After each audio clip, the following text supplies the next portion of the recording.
Hello, everybody, and happy holidays from the Jiu-Jitsu Times. This is the Jiu-Jitsu Times podcast. I am your host, Kevin Bradley, joined as always by my co-host, Mr. Kevin Gallagher. And today we have yet another in a long line of star-studded guests to grace us with their presence here on this show. And we're really excited to talk to them. But before we do, brief shout out to sponsors of the show, your friends and ours, No Judges Needed, your one-stop shop for all of your grappling apparel needs, like this amazing sweatshirt I'm wearing. And if these don't do it for you, they've got you covered in tons of other ways. I'm talking rash guards, gis, modeled by a familiar face, if you know what I'm saying, as well as casual wear, so you can let everybody outside of the gym know how hard you go at it on the mats, hitting the bags. Now, any one of these could make an amazing Christmas gift, and you still have time to order, but maybe you're hurting a little bit in the wallet.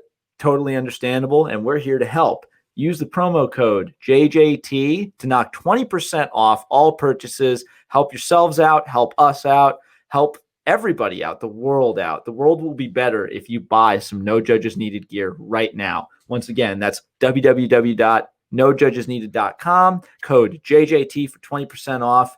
You bring yourself a little bit of grappling cheer this holiday season, you know what I'm saying? Go do it. Go do it right now. Pause, go do that, come back. We'll wait for you. Very strong, Kevin. No Judges Needed, making the world a better place. One rash guard at a time. Better place. It's just the holiday cheer. Santa is powered by No Judges Needed. I'm going to say that. All right. Now, ad read over. Today, we have an incredible jiu-jitsu competitor joining us, making time for us in her incredibly busy schedule with snapping necks and cashing checks all day long. You know her, you love her. She is the Jiu-Jitsu Grandma on Instagram, Masters Worlds competitor, just brought home some medals. Please join us in welcoming to the studio Mrs. Elaine Beiersdoerfer. Elaine, thank you so much for joining us. How you doing?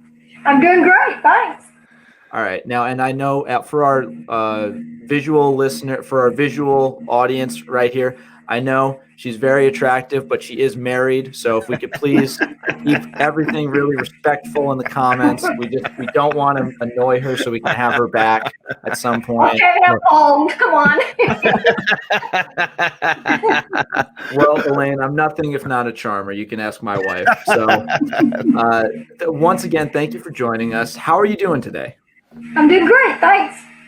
All right. Now, you just came off of you were at Masters Worlds this past weekend, and obviously your brackets were a little bit sparsely populated. So if you could tell us a little bit about the experience of getting ready for the tournament, we'd love to hear about it. Well, as with any tournament, you know, we try to do some extra practicing. I spend extra time with my professor and some of the other people in the gym that help me work on specific things, like trying not to get caught underneath somebody, which is really bad for me. But there wasn't anybody that came into my bracket. I thought there was a girl coming, but she got a purple belt right before the Masters. Oh, her coach wanted to save her from you. That was it. You tried to kill me once, so I don't. I fought her in the fan games. That's good. Help me out. So tell me a little bit about what happened when you got there, because obviously, you know, there's no secret to be told that this is a difficult year to be putting on a tournament with all the COVID restrictions. So there's, you know, at a level where there's already kind of a sparse number of competitors yourself at that age bracket, the Masters age bracket, blue belt, female, you know, things are going to start to get slimmer and slimmer as you go along. We also have the added unfortunate circumstances surrounding COVID, taking potential competitors out, making people a little bit weary of traveling and coming along. So I noticed a lot. I was there too. I was coaching some athletes and I actually got COVID a couple weeks ago too, so I had to drop out of the competition myself. But I was noticing similar circumstances to what happened to you happened to quite a bit of competitors. So tell us a little bit about what happened to you in your matches. Well, the two ladies that I had fought in the World Masters last year, One of them lives in Hawaii, and she could not really travel, I think, that far. And the other one is dealing with some health issues within her family, and she just could not be in a group in case she, brought something back. So that eliminated 2 that I would normally possibly have fought in the World Masters and had done in the past. So that just left me. So essentially, and not to say, I hate to use the word default, and I'm going to explain my explanation of that for a second. I'll see how you feel about that. But essentially, you won 2 gold medals by default simply because there was no other ladies in your division, whereupon your coach, who obviously wanted the team points, strong strategic play on his side, said, stay in the division you're at, as opposed to going down or going up in weight, so we can get those team points and go from there. That's true. And the girls, if I had gone down, I would have been, one girl was maybe 3 levels up weight-wise. Of course, they're also 10 to 15 years younger, more than that. Right, exactly. And the girl that won it actually got, Melody, she got her purple belt at the games after she won her match. She's really good. So that would have been a hard fight, and my professor was afraid I might get hurt. Right. Somebody's so much bigger than me. Right. Even though I'm afraid to fight anybody, but he's concerned. No, of course, and as a good coach should be. And I'll tell you, one of my goals and one of my responsibilities, and every coach's responsibilities, is to understand that athletes oftentimes don't take their own self-interest into accord when they're making decisions. Like, in an athlete's mind, someone like yourself, obviously a fierce competitor like yourself, just because someone that's willing to go lower in weight class, or lower in age bracket and up in weight, means they don't care about themselves. They just want to compete. So I commend you on that, because that's very difficult to do. Take it from someone that's a little bit older than myself. But the point of a coach's responsibility is to sometimes look after their fighters and say, hey, you know what? I know you want to do this because a fighter always wants to fight. It's my job to protect you from yourself in that accord. And I think that's what your coach did for you. I think so. Yes. So my question to you is this. When we start to talk about the idea of athletes maybe only having to have one match, or athletes maybe winning that medal that, they just showed up and there was nobody in their division, so they won a gold medal.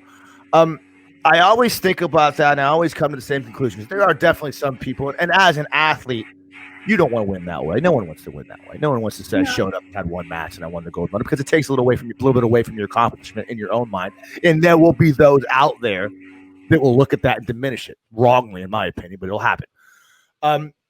So the question I have for you is this: when you see this, because I had a few guys myself, I had 2 people that had one match and they won the worlds, and I was like, oh, they won the worlds. But like people like yourself, particularly people that compete in IBJJF type formats, particularly masters people, just like you said, you've competed with the same 4 or 5 girls over and over and over again. There's not that big of a drawing pool for your competitors. So you girls have been around over and over again, and I'm sure that you've competed in so many events in the IBJJF, because I watch your Instagram and I know you're putting yourself out there on the line. So what I tell my people is this: is when you won that medal, and you didn't win it because you won it that day. You didn't win it because you showed up to the Masters. You won it because you put the time in and the effort in to get to the position to where you said you're going to show up. So I'd say wear that medal proud. I say you did what you had to do, and you deserved it, and you earned it because you showed up there and nobody else showed up. And you made it happen because you had to be there. You did the things that needed to be done, and you got that gold medal because you wanted it, and you won it, and you need it, and you earned it. Anyway, speech over. How do you feel about that? I suppose I would rather have come home with bruises. Dang, Elaine. Dang. Sorry, Elaine. If I don't shut up and let you talk, I'm gonna get hate mail on this podcast. Elaine, I gotta just straight up tell you, I know full-bodied, healthy, like 25, 26-year-old like men that don't have like the pain tolerance that you seem to have. So good on you. Like, it's not that I have a pain tolerance, but once when you're in a fight, you don't really notice it that much. I may notice it the next day, but hey, I'm all in it. I'm not thinking about what hurts and what doesn't. when everything goes red, when everything goes red for Jiu-Jitsu grandma, watch out. I understand that you might be sick of having this question asked, and I don't want to distract from like how much of a competitor you are, but you are a lot older than some people are when they get into the sport. You know, you've got your blue belt, so already you've beaten tons of people half your age quite before they even get that. What led you to jiu-jitsu, if you don't mind me asking? I actually was interested in judo. I had taken a course when I was very young, in my 20s, for about 6 classes, but they didn't teach it when we got back to my hometown. Nobody taught judo, so I just forgot about it until I was 69. And then I called the gym and said, "Do you take old people?" And they said, "Yeah, come on." So I started in judo, and my professor taught both judo and jiu-jitsu. So after a few weeks, he said, "Why don't you try jiu-jitsu?" And I went, "Okay." So then I was doing both for quite a while. And I still take judo classes when he's teaching them. That's great.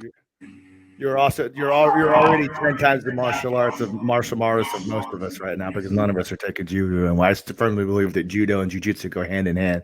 And any practitioner that does jiu-jitsu should look into judo. But anyway, I commend you for that. One of my matches, the only match I won, I actually did a judo sweep on her. There you go. Awesome. To get her down. And now I hate this, because now I've gotten I feel inspired to go and try judo again. And I've got a list of people that are like, "You should do it." And I'm just like, I don't want to hurt. Judo has hurt me so many times. Every time I've tried it, I just end up hurt and sad, and then I go home. Judo is tough.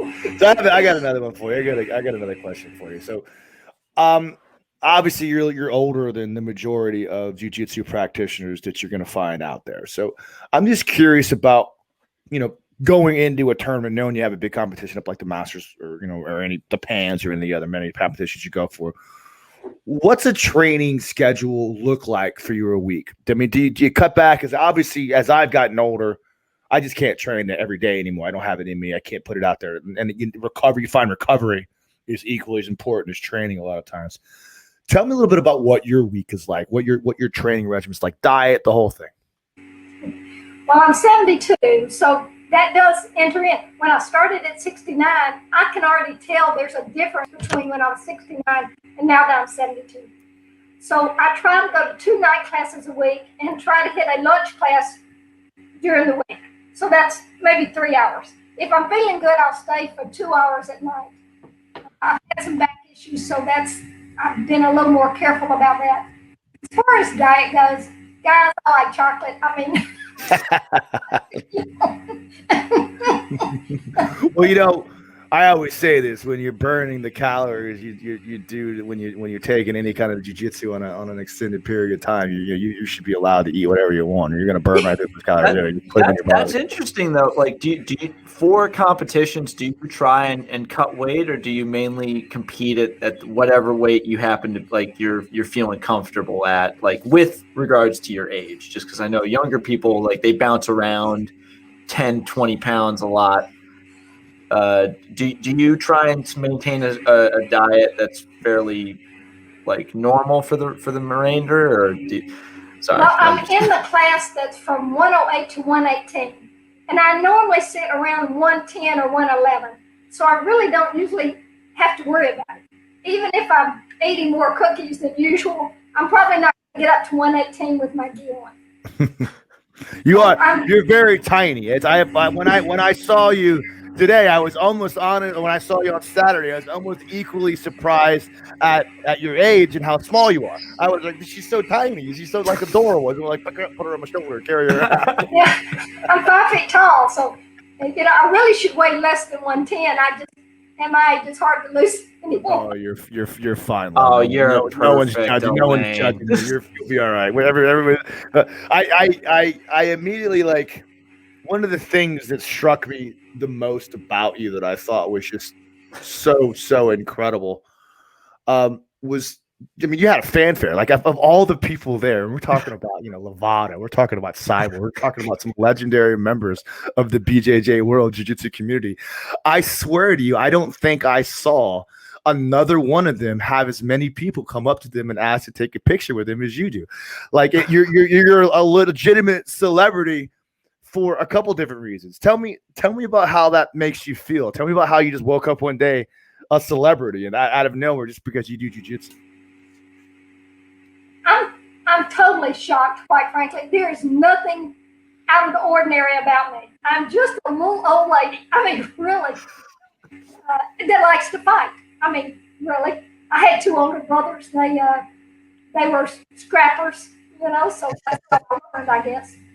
But I'm always surprised when so many people come up to say hello, and they're so nice. Oh, they're so nice. I love when they say hello to me. I really do. But I'm always surprised. I am. I mean, I will tell you one thing, that you handle it better than a lot of the athletes do, because I don't think I've ever seen you not with a smile on your face and willing to take a picture with as many people who are waiting, just one after the other, and happy to see them and meet them and excited to talk to them. It's a very refreshing thing to see. And find out where they're from. I mean, I had one group of guys at the Worlds last year that were from Venezuela. I went, that's amazing. I was so honored, that they would stop and ask for a picture. And these people, I really am. I feel very honored that they would just stop and take the time to say hello and tell me where they're from and their name. Does it strike you as odd at all that people are motivated or people are inspired by you? Because and I don't mean that in any. I find it weird sometimes too, because I'm by no means the same celebrity as you are, but I still have some people every once in a while, especially the young kids, that'll come up to me and want to take a picture with me. They've seen my Instagram post, or they've seen some of my fights on Flow Rap or whatever, and they want to come up and take a picture with me. And I'm always like, yeah, I guess. Like, I don't know why I'm inspiring to you, but I guess sit down and take a picture with you. Do you find it odd sometimes that all these big burly guys come up to you, look at you as an inspiration? I do. I got a message from Orlando Sanchez, and he wants to come to Birmingham to do a seminar and meet me. Big O. He's a big guy. Yeah. I'm so excited. I'm going to have to get a autograph when it comes. That would be an amazing photograph. That would be something to see. That'll get you some hits on Instagram for sure, Grandma. No, more like that'll get Orlando some hits on Instagram. Exactly, that will get Orlando. That's great. So that's so awesome. That's very interesting though, just because have you been for as long as you've been doing jiu-jitsu, have you been solely with GB, or did you move gyms at all towards the beginning? Well, no, once I started at my gym with Khalifa Oliveira as my professor, I would never go anywhere else. He's been wonderful for me. He's wonderful. He's a great teacher. He's a great coach, and he's a wonderful man. He really is. And he's the one really that has pushed me into this, because I would not have really thought about competing had he said, hey, I'm going to take you to the Worlds. And I went, I've never done that. He said, that's okay. And I went, okay. That's great. It's cool that you have that much faith. It's cool that you have that much faith in your instructor to trust in him, because that's something you see a lot. Like, I have a lot of kids that I say, you should come compete. They're like, oh, I don't know, coach. I don't know. And I'm going to say, I'm telling you, you should do this, just because I believe in you and you could do it. And that belief kind of makes them feel empowered. It's more the testament of jiu-jitsu. I got he's yelling at me. I'm listening. I'm going to do what he wants me to do, but it's not that I'm not going to try. So when I was in one of the matches and he said, sweep her, Elaine, and I did, and she immediately went down, and I got on top, and I didn't let her up. I got to ask, just because it seems it's always phenomenal to see people of different age brackets finding jiu-jitsu whenever they're supposed to in life. When you started training, what was the reaction of some of your friends and family? Were they all on board, or were they kind of like worried a little bit? Like, hey, what are you doing? Well, my husband is used to me doing a lot of odd things, so he thought it was fine. He had no problem with it at all. To kind of talk about that, your husband did seem like he was used to it. Like he's just along for the ride. This is my wife. Sure, I'll take a picture. Go ahead. Who's next? He seemed like a good cat. Your husband did. He was. When we first got married, as soon as we got married, I said, "Hey, Werner, I want to go parachute out of an airplane." He went, "Hey, go for it." He's a good match. And I did. How long have you been married? 51 years. Oh, That's good sweethearts. Oh, if you couldn't love her anymore, another little pearl just jumps out, and now she's even that much more amazing. my fiance is on the other side of the door. I just want to run out and give her a hug. I feel love is in the air now. Love is in the air. Have you tried to push the jiu-jitsu onto him at all? Like, hey, you should come to a class, or is he fine being on the sidelines? He's a tremendous athlete. He has always been. He was a distance runner for Auburn University, and a basketball player. He's still in great shape, but he has inner ear problems. And the first class he came to, when they flipped him over, he was sick for 2 weeks. Oh yeah. Okay. You can't do this. And what's his name? Werner. Well, Werner, you got to a class. That's more than most people. So hats off to you, man. Exactly. So when you're training on the mats, obviously jiu-jitsu isn't always a forgiving sport, especially when you're coming in as a white belt. And you're part of being a white belt is just learning how to take a beating. It's just what it's all about. It really is. There's nothing you can do to change that. It's no matter how you want to try to walk somebody through things, to get that blue belt, you have to learn how to get beat up and deal with the processes.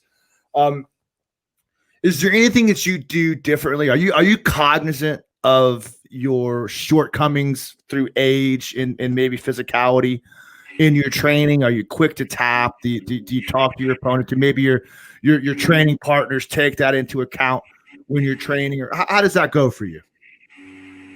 My orthopedic doctor told me I needed to tap out early if they armbar me because I've got a lot of arthritis in my neck and shoulder. But honestly, I don't think about my age when I step on that mat. I mean, I'm just fighting, and my partners tend to fight hard. Now, guys, we have a rule in our gym: you don't hurt the girls. So a lot of times the bigger guys are just defending while I'm scrambling around on top of them. Well, I tell you what, Grandma, anybody hurts you, you call me. I'm going to take care of that for you. I'm sure there's a bunch of numbers in line. They'd be more than happy to take care of whatever gym bully comes after Grandma. We'll get a bus together, just like Buchecha, Landro, Lowe, like Orlando. Everybody will just go and stomp them out. Hey, I've been hurt plenty of times. I mean, if you're not doing jiu-jitsu, if you're not hurting. That really is true. It really is true. I'm sorry, like this is making me feel so bad for how lazy I've been lately. Just like, man, I know it's easy, quarantine, like every life, but man, I'm gonna do push-ups after this. Like, geez. Kev, you're getting outworked by the 72-year-old blue belt, bub. You gotta get it going. No. This was what I needed. God put this in my path because he's like, Kev, you've been slacking. So we got a few more questions for you. Keep talking here for a little. Kev, you got something else? Yeah, let's talk about first time competing. The first time you ever stepped onto the mat in a tournament setting. What was it like for you? I was a little certainly nervous about it up until I stepped on the mat. Once I step on the mat, it's over. I'm done. I do what I have to do. Because then it's too late to be worried. You're there. You gotta. So that's pretty much the way it's been with all my competitions. One girl I fought was probably a good 20-something years younger than me, and outweighed me by another 20 pounds. Woo, that was hard. But I fought her twice. I got beat up twice, but. I tell you, man, I can't express to you how much gold this is, because I'll be perfectly honest with you, Elaine. Like, we have had some pretty high level competitors, UFC fighters, multiple time world champions. But the point is that the words that you're speaking and the concepts that you're saying, the things that you're talking about are so universal to the same things that these world-class competitors say every time we have them on the show about the idea of competing. Once you get on the mat, nothing else matters. It's all about staying in the present and doing things at the moment you're doing. We talk about the idea of, jiu-jitsu is not a knitting class. There's nothing we can do. It's going to be difficult. It's going to be hard. You're going to have opportunities where you get hurt, but you have to push your way through that because the rewards are that much better. And when I think about it on those terms, I think about how amazing the art of jiu-jitsu is that the rules of engagement, the rules of the game, or the universal laws that govern us on the mat are the same for those guys that they are for you. And I think you're such an amazing representation of that. I love you, Elaine. You're amazing to me. I could do this all day long. Elaine is the GOAT. Sorry, Gordon. Sorry, Buchecha. Sorry, Marcelo. Elaine's the GOAT. It's decided. I actually more to your you've gotten a ton of pictures with some the big jiu-jitsu names. What's it been reacting to some of your fellow jiu-jitsu female competitors? Because I know you've got a lot of love and support from them. What's it been like meeting other girls that compete at the level you do? Oh man, that is really wonderful. I love meeting the other girls that are blue belts or white belts or any belt really. If they're out there and competing, and it makes me want to work harder because they're so good. They're so good, and I want to be better. I don't want to just stay in one spot, and it's harder to get better at my age. But I'm going to start a bar fit class the first of the year in my gym and try to get a little stronger. Man. Again, one more thing. When I keep saying one more thing, I got a million things on it. Yeah, no, there's trillion, billion things. I can go on too long. We got an hour. I know you got things to do. Did you have any athletic background before? Any competitive background before? Gymnastics, dance, basketball, soccer? No. That's so interesting. That's so great. All my family are athletes, but me. I'm the only that's not an athlete.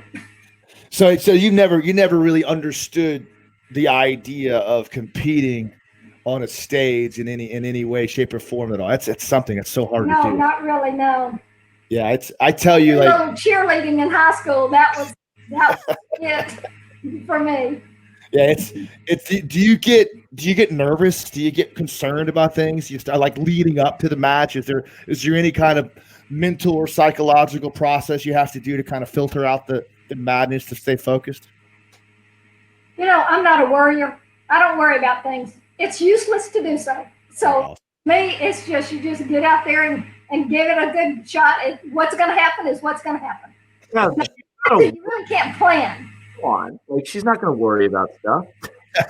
But that is true. That's something that I tell my competitors a lot too. Is that one of the things that I talk to when I talk to my competitors when they're getting ready for things, and again, there's two sides of this. The guys that will look through the brackets and they'll pick every guy out and they'll go watch film on him and they'll study him and they'll pick up on tendencies and they'll ask me questions about this guy and that guy and that guy. And I tell people that, yes, I don't think that checking your opponent out is worthless, but just like you said, there's no control over what happens. You never know what's going to happen when you go out there on a mat. You could kind of have a general idea, but you don't even know what this person you're going to compete against has been working on for the last year, 6 months since that last match. Maybe he's developed an amazing Kimura trap game that you had no idea what was happening. And so to hear you say things like that again helps you resonate. Again, the tidbits you're giving are so amazing. Just overall competition strategy. It's cool to hear it from you. Elaine, I would love to know more. You've done a few tournaments by now. What kind of game do you like to play on the mat? You've got a judo background, so are you normally hunting for the takedown? Are you more of a top player, or do you play in the guard? What's the game plan? Well, I try to stay on top because I'm little and I don't want to get squished. So I work on trying to stay on top. But in my gym, I concentrate on what to do when I'm not on the top because it does happen. You get squished into side control or mount, and then you better have some idea of what to do. And a lot of times my brain goes, it's gone. I don't. I get a spot, and then everything leaves my head. So I study a lot of videos I video my drills at my class, and then I go home and watch them. Because if I don't, I walk out of class and go, what did we just do? I don't remember. And that may be part of my age and part that I just don't have a good memory. Never have. So I watch a lot of videos from my classes and things that people have posted on Instagram that I think would be of help to me, that I want to try to remember when I'm rolling. I try not to overthink it too much. Just got to go with the flow, You gotta go with the flow. So was there, I imagine it was, I'm aware that it is rude to harp on a woman's age, so I'm not going to try to. But I think it's really interesting that you've been around a long time and you've seen a lot of big changes in the world. And I wanted to ask, do you think that the reaction to you, say, like back when you were in your 20s, say you announced that you wanted to start doing something like jiu-jitsu, do you think you would have been met with any... I'm having trouble hearing you. Can you hear me now? Yeah, can you hear me? There you go. Yeah, you're breaking up a little bit, Kev. I think your internet's going out. Am I good now? Like, yeah. Do it again. All right, good. Sorry about that. We'll fix that too. We can edit that out. Actually, hang on. I'm gonna actually take the time down so I can actually fix it. All right. So, Elaine, I don't want to harp on your age because that is rude to do to a woman. But I don't mind. Well, thank you very much. You're incredibly pleasant. Well, when I'm on, I'm here. Exactly right. You've been around a long time. You've seen a lot of big changes in the world. And if you could, I would want to know, say, go back to when you were 20, like in your 20s, and say you wanted to start doing jiu-jitsu or judo or some sort of martial art back then. Do you think the reaction would have been a little bit different? Like, do you think you would have been hampered at all? Or do you think, everybody in your sphere would have been totally fine with you going into it, if that makes any sense? It does make sense. I don't think I would have had any problem doing it at 20 either, but I started having children, and that would have been hard to go out at night to a class and leave the kids home with my husband, who was working long hours. It would have been harder to train and to stay in the sport because my children were younger then. Now is the perfect time. Whatever you do. Have you gotten any of the children involved in jiu-jitsu at all, or? Well, no. My grandkids, 2 or 3 have tried it. Most of them are either too busy. The youngest, the 8-year-old, would like to do it, but his parents, it's just not working time-wise for them right now. I'm hoping they will let him start, though, because I think he would really enjoy it. But the others, no, they either think it's too hard or they're too busy. Well, gee, man, if it's too hard for them and grandmom's doing it, something's wrong. Yeah, come on. Give him a little talking to, grandma. Yeah, no, come on. Show him Show him any highlight reel of you pulling off sweeps at Masters Worlds, and that they should. Come on, guys. Well, don't you really think though that people who do jiu-jitsu, they've got to like that physical contact and fighting? I mean, I have a lot of very tough friends, older ladies, but they would never do this because they wouldn't like that kind of physical fighting that I do. Strangely enough, I like it. It's fun for me. So one, I got another one for you. So when we start to talk about, jiu-jitsu, I'm actually writing an article about that right now, about a competitor that competed as a lightweight in the super heavyweight division and the black belt division this week. Interesting story that kind of segue into it. So obviously you're smaller person, you're slight person, 5 foot, 110 pounds. Obviously you are not as physical as some of your younger counterparts in the jiu-jitsu world.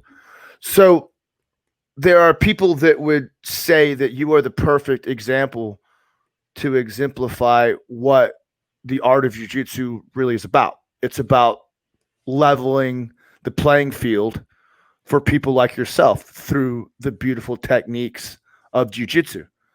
Tell me about how you feel that has helped you. Obviously, you're not the most physical person. You're a smaller person.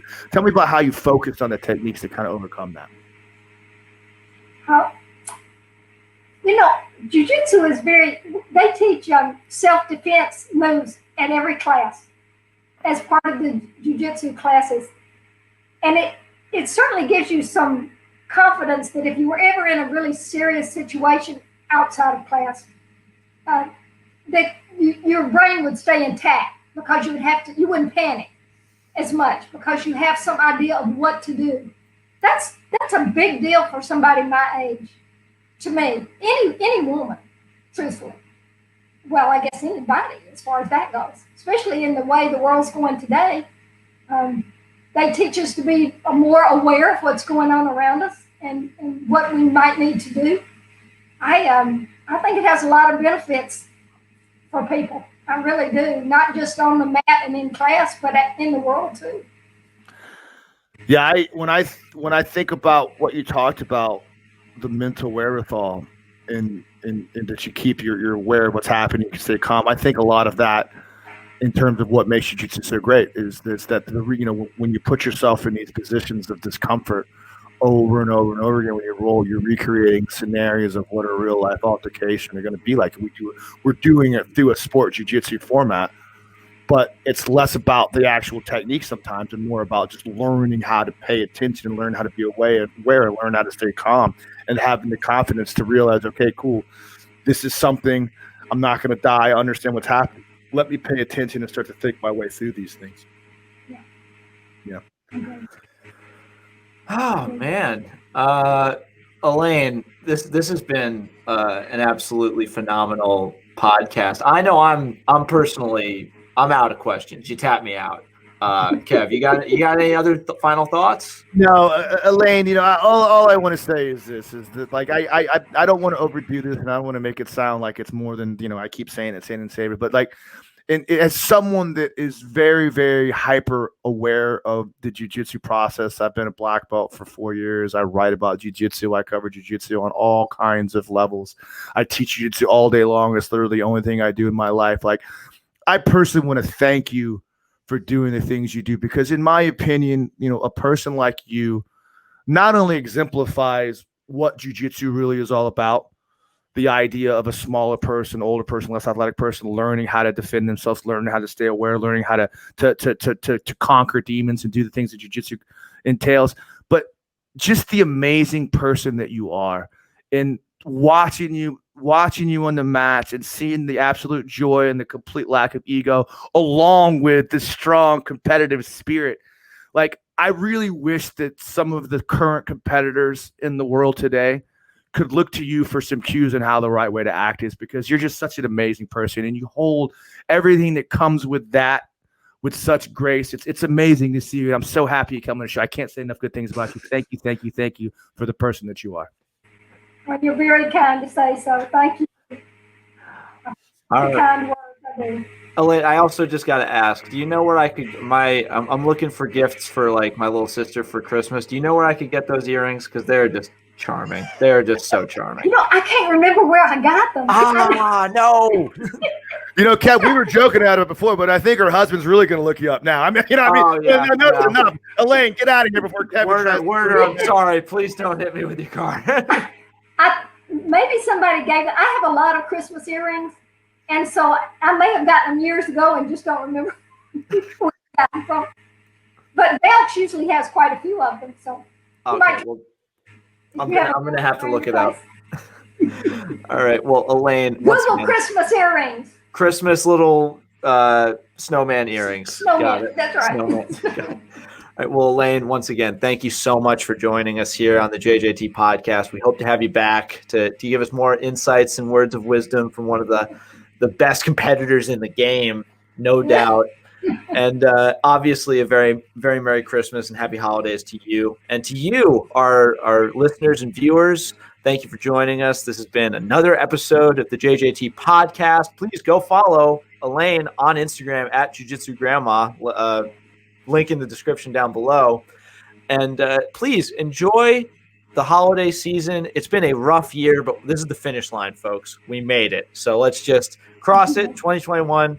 We'll try to be better next year. And as always, I've been your host, Kevin Bradley, joined as always by my co-host, Mr. Kevin Gallagher, and special guest Elaine of Jiu-Jitsu Grandma. Be safe, be kind, and happy holidays. Good night, everybody. Bye, guys.